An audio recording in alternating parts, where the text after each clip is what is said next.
Flipcards are a great addition to your course and display with an image on the front that is selected and flips to display information on the back. Let's learn how to create a flipcard. To add flipcards, scroll to the bottom of your course content and choose to add a block. Then add a new component.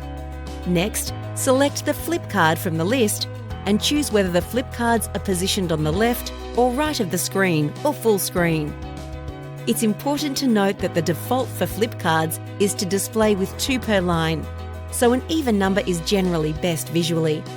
Next, add your instruction text and determine if the flipped cards remain on the text side or if it flips back to the previous image state when a subsequent card is selected. You can also set the time it takes to perform the flip action.